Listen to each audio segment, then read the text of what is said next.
Hola a todos, me da mucho gusto poder estar nuevamente con ustedes.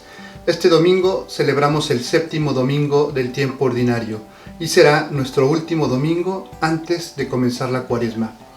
En este domingo continuamos la enseñanza de Jesús de la semana pasada, donde comenzaba a decirnos las novedades de su evangelio. Aquello que Jesús le decía a la gente: ustedes han oído que se dijo, pero yo les digo. Hoy Jesús sigue transmitiéndonos la radicalidad del evangelio, la diferencia del cristianismo con otras creencias, con otras religiones, porque aquí es donde realmente se va a ver que el cristianismo va más allá de lo estrictamente necesario. Las personas que quieren triunfar se esfuerzan por dar más que los demás. Los atletas tienen que entrenar más que los otros para poder romper un récord, para poder ganar algunos segundos, para poder meter un gol, para poder anotar un punto en ese partido tan importante. Y en la vida espiritual nos tenemos que esforzar también por dar lo mejor de cada uno de nosotros. No por un premio material, no por una medalla o un trofeo, no por ganar más dinero que los otros. Aquí lo que tratamos es de que podamos llegar al cielo. En el Evangelio Jesús nos dice que a cada uno se le pedirá de acuerdo a lo que ha recibido, a los talentos, a los dones que ha recibido de Dios. Y por eso cada uno de nosotros tenemos que ser conscientes de qué es aquello que Dios me ha dado para ponerlo a trabajar. Vamos a darle un repaso a las lecturas de este domingo para prepararnos bien para la misa, para que en este domingo le podamos pedir al Señor que transforme nuestros corazones y nos ayude a llegar a ese grado de santidad al que Dios nos llama. La primera lectura está tomada del libro de Levítico y en ella escuchamos a Dios que le dice a Moisés: habla al pueblo de Israel y dile lo siguiente: ustedes serán santos porque yo, el Señor su Dios, soy santo. Dios se pone de ejemplo para nuestra vida, para nuestro esfuerzo por ser mejores.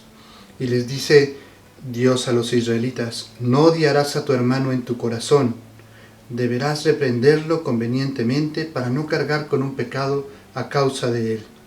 Y termina la lectura de hoy diciendo: amarás a tu prójimo como a ti mismo.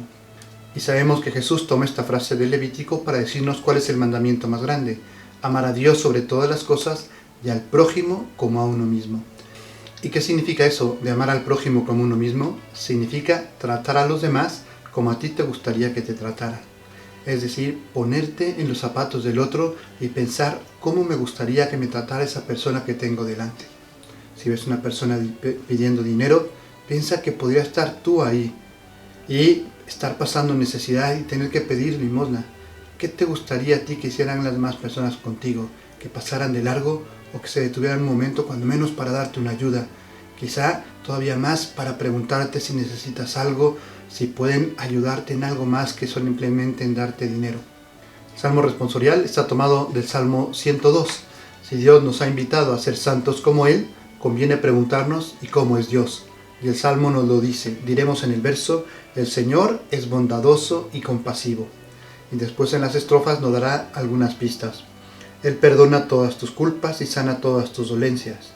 La siguiente estrofa: Él es lento para enojarse y de gran misericordia.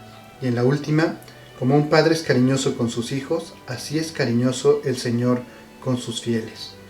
Eso es lo que tenemos que hacer nosotros: bondadosos, compasivos, perdonar a los demás todas sus culpas, ser lentos para enojarnos, no tratar a los demás de acuerdo a cómo ellos se han portado con nosotros, conforme a sus pecados, sino de acuerdo al amor que Dios espera que salga de nuestro corazón, y ser cariñosos con todos, tratar a todos con caridad, con respeto. Cierto que no todas las personas son buenas con nosotros o buenos con los demás. A veces cuando escuchamos en las noticias algo malo que ha pasado o una persona que conocemos le sucede algo malo, dentro de nosotros como que algo se revuelve y queremos que atrapen a esa persona y que le hagan lo mismo, el mismo daño que le hizo a los demás. Pero tenemos que quitar ese sentimiento inmediatamente dentro de nosotros, porque nosotros estamos llamados a perdonar. Hay personas que se encargan de administrar la justicia de parte de Dios, que han recibido ese cargo, como le decía Jesús a Pilatos. Pero a nosotros nos toca perdonar. Ustedes lo saben. Dios odia el pecado, pero ama al pecador. Dios no quiere que se cometan cosas malas, pero no quiere que las personas se pierdan. Entonces hay que siempre separar del hecho malo que sucedió de la persona que lo cometió. Y nuestra oración, nuestro pensamiento tendría que ser pedir mucho por ellos. La segunda lectura está tomada de la primera carta del apóstol San Pablo a los cristianos de Corinto. Y les dice San Pablo lo siguiente: ¿no saben que ustedes son templo de Dios y que el Espíritu de Dios habita en ustedes? San Pablo les está diciendo, recuerden que dentro de ustedes está Dios. Por eso sus palabras, sus pensamientos, sus actitudes, su trato con los demás, tiene que ser ese trato de Dios que ustedes llevan dentro. Que todo lo que hagamos agrade a ese Dios que viene acompañándonos siempre, que siempre está con nosotros. Somos templo de Dios y las demás personas tienen que encontrar en nosotros a ese Dios que vive dentro de nosotros. Al final les dice San Pablo a los Corintios, todo es de ustedes, pero ustedes son de Cristo y Cristo es de Dios. Somos de Cristo. Tenemos que transformarnos en Él. Tenemos que ser otros Cristos para los demás y tratar a los demás como Jesús los trataría. Ya lo saben, siempre preguntarnos qué haría Cristo en mi lugar. Ponerme también en los zapatos de Dios y decir, ¿y Dios cómo trataría a esta persona en su bondad, en su misericordia? Y pues de esa misma manera tratar de actuar nosotros. Pensemos siempre que Dios vive dentro de nosotros, que esa es la realidad más grande, que somos hijos de Dios y que tenemos que ser dignos de este nombre, de este título que hemos recibido en nuestro bautismo. Y en el Evangelio vamos a continuar leyendo el pasaje del Evangelio de San Mateo que leíamos ya la semana pasada. Comienza diciendo Jesús, ustedes han oído que se dijo ojo por ojo y diente por diente, pero yo les digo que no hagan frente al que les hace mal, al contrario, si alguien te da una bofetada en la mejilla derecha, preséntale también la otra. Y esta es quizá una de las páginas más difíciles de cumplir del Evangelio, porque parece que por la ley del talión podríamos tener derecho a hacerle a la otra persona al menos algo equivalente a lo que me hizo a mí. No exagerar, pero al menos ojo por ojo. Y Jesús nos dice, no puedes odiar a tu hermano, tienes que perdonarlo. Qué difícil este mensaje de Jesús, pero pensemos en Jesús que en la cruz perdonaba a las personas que lo estaban crucificando. ¿De dónde sacaba Jesús la fuerza? ¿Era porque era Dios? No, en ese momento en la cruz Jesús también era perfectamente humano. Sacaba la fuerza de la unión con Dios y del saber que ese sufrimiento que Él estaba teniendo en ese momento era redentor, era para salvarnos a nosotros.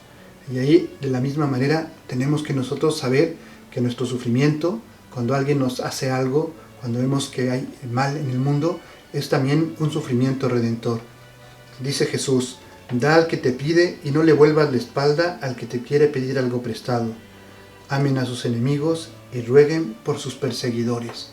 Y ahí está la clave del cristianismo, cuando sabemos actuar como Dios espera de nosotros, cuando actuamos de manera diferente a como actuaría el mundo, cuando sabemos controlar nuestros sentimientos y esperamos y no golpeamos enseguida, cuando guardamos nuestras palabras para no ofender al otro, cuando dentro de nosotros le pedimos al Señor por esa persona que nos está haciendo mal, ahí es cuando realmente está el Evangelio actuando dentro de nosotros.